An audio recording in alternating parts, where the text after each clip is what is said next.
Hello, this is Italee X Shafa with Shafa Media Network. Here we are today, again with Miss Irma Stowers, the author of the Lilly Hill story. Today we will be revealing the secret that has been kept over 70 years in the state of Mississippi. We will now let Miss Irma Stowers tell you about the secret, this very serious secret that we've all been waiting for. Miss Stowers. Hello, my name is Irma Stowers, and I'm the author of the Lilly Hill story. What I want to reveal to people about the Lilly Hill, how they used to take black men mostly into the barns, and the doctor's wife would hold shotgun on them, while the doctor would beat the black men. They would take the black men out into the wooded area. They never wanted to reveal about the Lilly Hill. Very few people knew about it, but that's what they call the Lilly Hill, where they hung blacks. But most of all, I want the word to get out to let people understand we have been treated so badly in the state of Mississippi, but you don't hate anyone for that. You love. And another thing about this young lady, she was having twins, and they had midwives there for 2 days trying to make the young girl have a baby. So she couldn't deliver her baby. So her mother and her father put her in a wagon and took her to the doctor.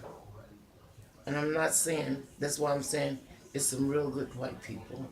They took her to the doctor, and the doctor said, the mother said, please, please, doctor, would you help my daughter to have these babies? And this was a white doctor you're talking about, Yes. right? Okay. He said, get the little nigger girl out of here. The nurse, the white nurse that was in there, she said, take her to my home. I will deliver those babies.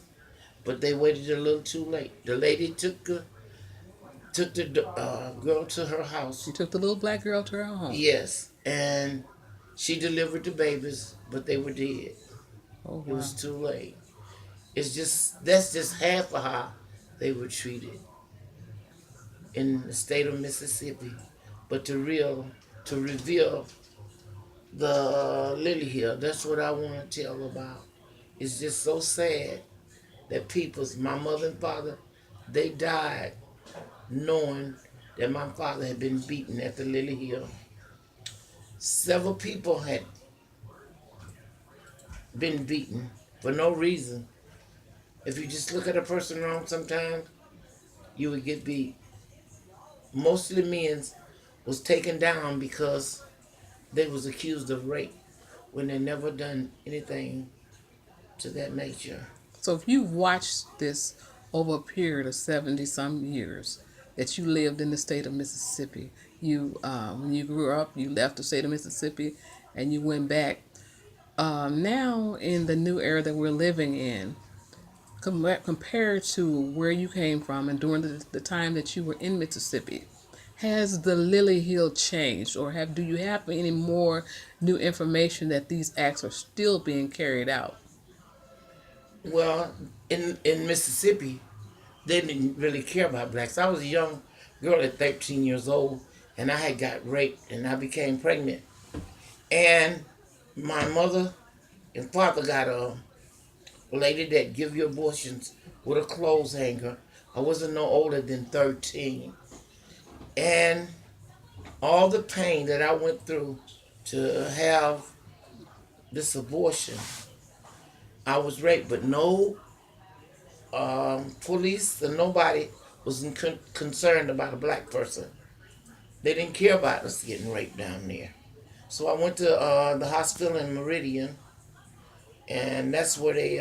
Is Meridian in Mississippi as well? Yes, they treated me good. Okay. And they told my mother I had the best blood that was in the hospital. But it was a shame that a little kid like me, had to go through all that pain and suffering. And I was raped, and my mother died, and she's in her grave.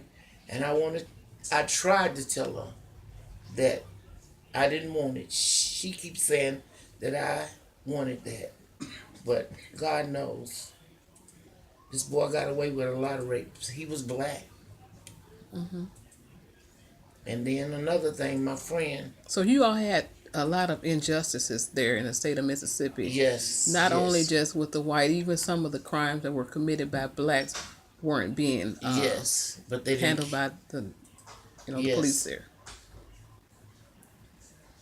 Okay. Well, in closing, is there anything else that you would like to say?